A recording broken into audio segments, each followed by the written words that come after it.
Desde la llegada de los primeros europeos, la ciudad del Cusco ha sido una enorme fuente de enigmas. Realmente no es para menos si pensamos que esta ciudad fue capital del imperio más grande de toda América y había una cultura muy desarrollada e independiente de la europea.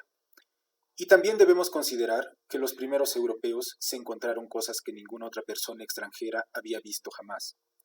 A esto se suman otros misterios de la época de la ocupación española, la cual, desde el momento de la independencia del Perú, cada vez se recuerda menos. Prepárate entonces para recorrer algunos de los misterios más intrigantes de esta mágica ciudad. Sin más preámbulo, voy a presentarte los 7 más grandes misterios de la ciudad imperial del Cusco. Número 7.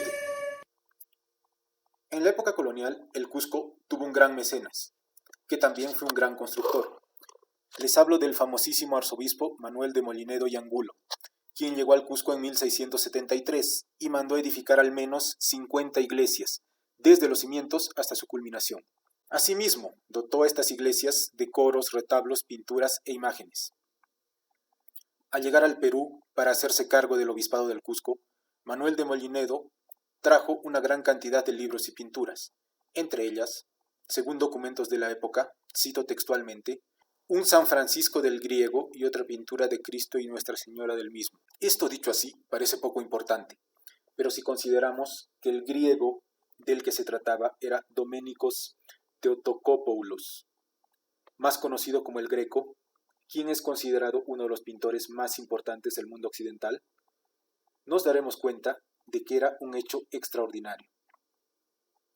Lo enigmático de esta pequeña historia es que no se sabe qué pasó con estos cuadros cuando Molinedo murió en el Cusco en 1699, y existe la posibilidad de que estos cuadros se hayan perdido en alguno de los numerosos incendios o terremotos que desde siempre han asolado la ciudad del Cusco.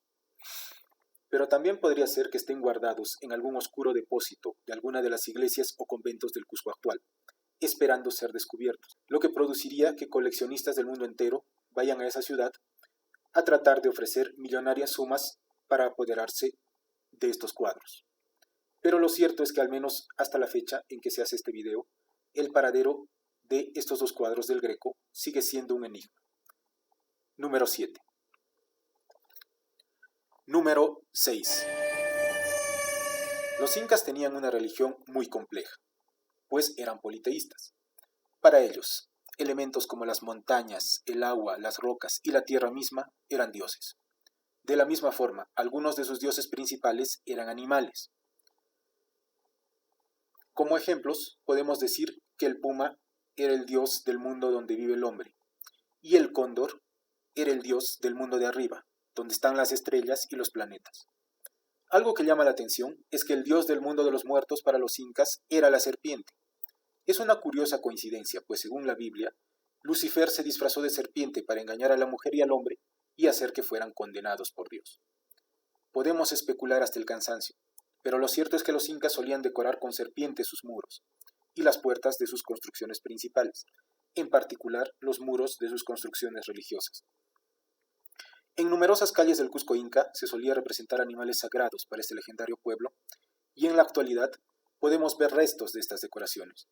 Un ejemplo claro de esto es la calle 7 Culebras, en la zona monumental del Cusco, donde se pueden ver más de 10 serpientes esculpidas por los incas, que han podido soportar el paso de los siglos. Sea cual sea nuestra opinión sobre esto, la costumbre inca de decorar edificios importantes con serpientes es, por decirlo menos, tétrica y escalofriante, pues los incas sabían que muchas serpientes eran venenosas. El hecho de que las serpientes, dada su apariencia desagradable y su potencial o real peligrosidad, fueran dioses incas, resulta de hecho muy revelador. Quien sea que haya visto una serpiente al menos una vez en su vida, sabrá que su aspecto no es muy amigable. Al contrario, mucha gente al ver a uno de estos reptiles puede salir corriendo. Dado que la religión inca se ha ido perdiendo y ha ido cambiando con el tiempo, es imposible saber por qué los incas le rendían culto de manera tan especial al dios del mundo de los muertos, y si esto tenía algo de satánico o no. En todo caso, hay razones para pensar que esto es posible, pues no olvidemos que para los incas era normal realizar sacrificios humanos, y hacer ceremonias para rendir culto a los elementos de la naturaleza, tal como lo hacen algunas agrupaciones satánicas en la actualidad. Pero ya que muchos aspectos de la religión inca se han perdido, este es un enigma sin resolver. Número 6. Número 5. A unos pocos kilómetros de la ciudad del Cusco, al lado de los restos arqueológicos de Sacsayhuamán, se encuentra Kenco, un lugar arqueológico que guarda muchos secretos. En Kenco se puede observar enormes piedras talladas que en el pasado tenían imágenes de monos y sapos, las cuales fueron destruidas en la época de la colonia, durante la evangelización, para que los incas olvidaran su antigua religión y se convirtieran a la religión católica. También hay restos de muros incas y cuevas. Kenco quiere decir laberinto en quechua, y quizás su nombre se deba a los caminos tallados en la roca, que son bastante sinuosos, los cuales conducen al recinto principal de Kenco. En este recinto hay una alacena y un altar ceremonial donde se asegura que en el pasado se realizaban sacrificios humanos. Este lugar es muy enigmático, ya que hace que nos preguntemos, ¿por qué sigue existiendo? Pues en la época del Virreinato del Perú, los españoles se propusieron eliminar la religión inca, que tenía manifestaciones tan sangrientas como los sacrificios humanos hechos para agradar a sus dioses. Si pensamos en esto, lo más lógico hubiera sido que los españoles destruyeran de inmediato lugares como Kenco.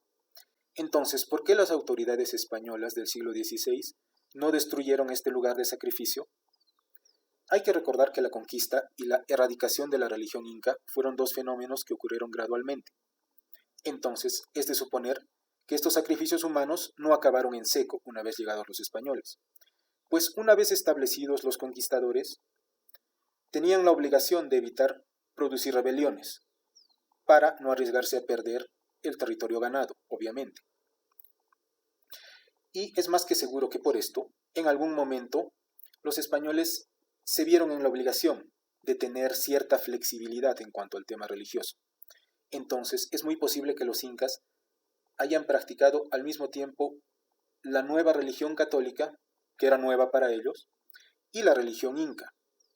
Esto en un inicio, por lo menos.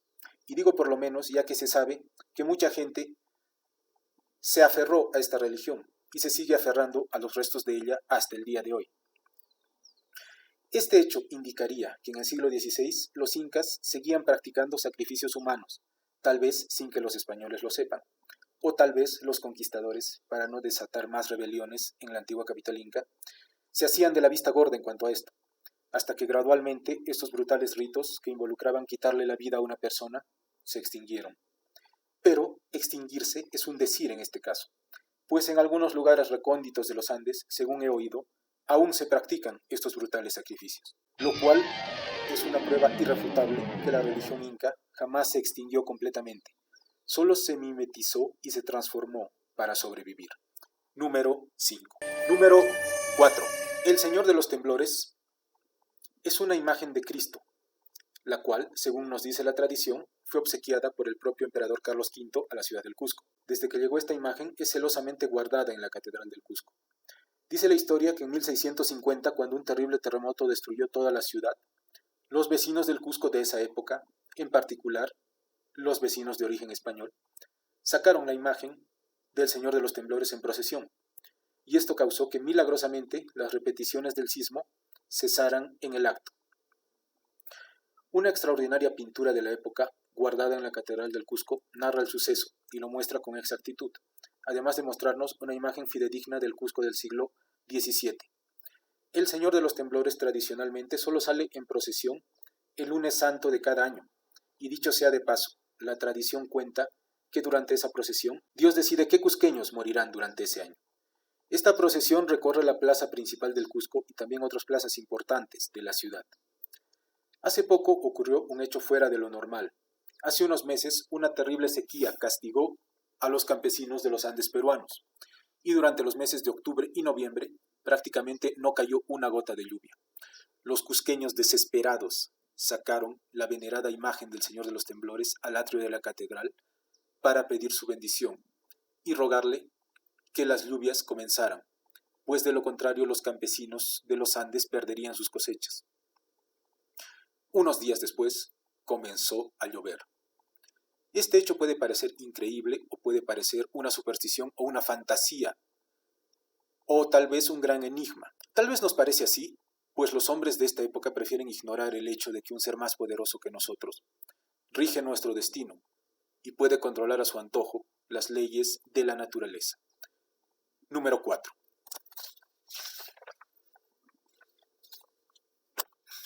Número 3.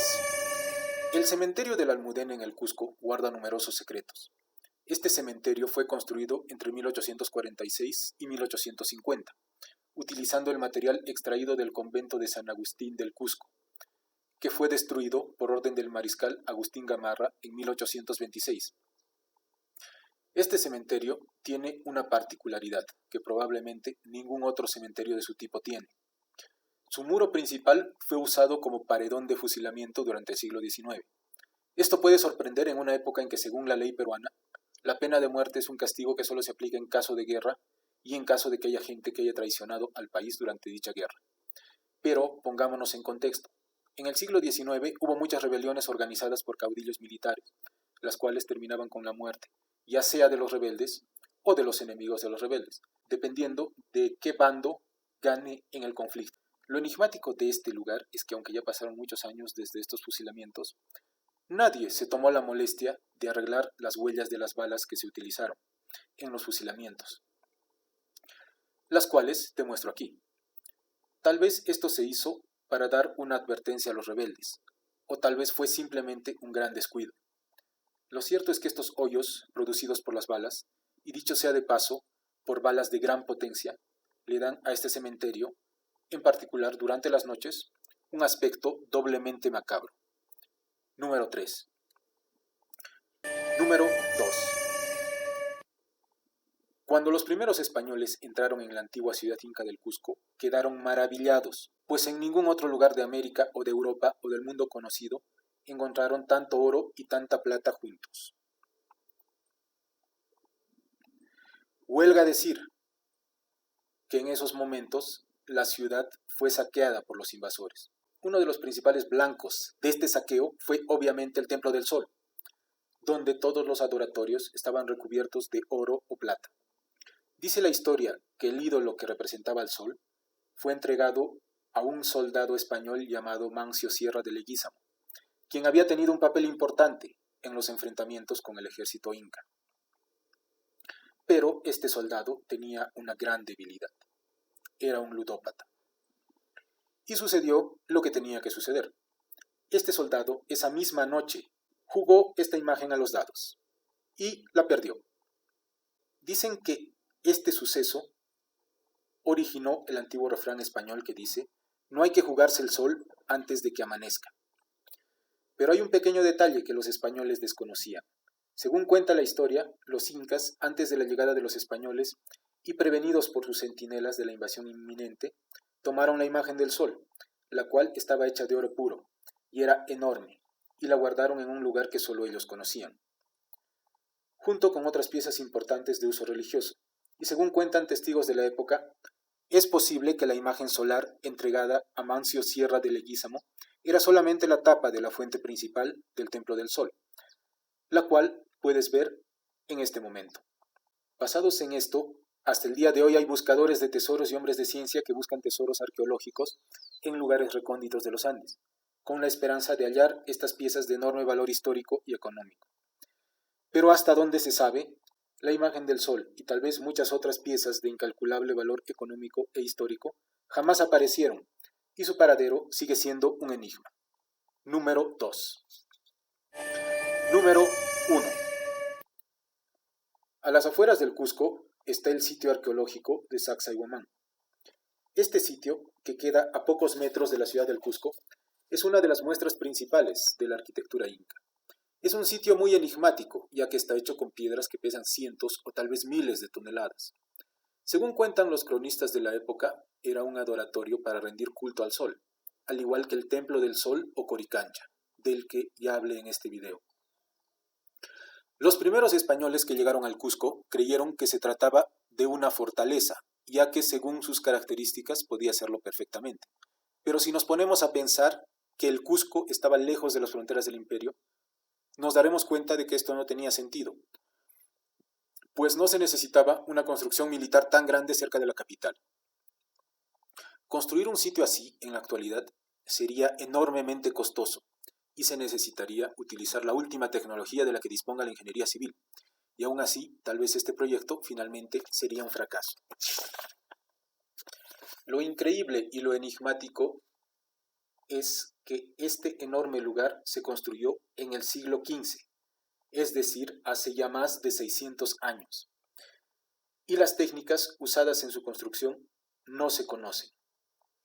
Y es posible que los admirables secretos de la construcción de este impresionante lugar se hayan perdido para siempre. Este ha sido el número 1. Si el video te gustó, por favor suscríbete. Esto me ayudaría muchísimo para seguir creando contenido original como este. Igualmente, dale like al video y si puedes, compártelo con un amigo. Solo me queda decirte buenos días, buenas tardes o buenas noches donde quiera que estés y hasta la próxima.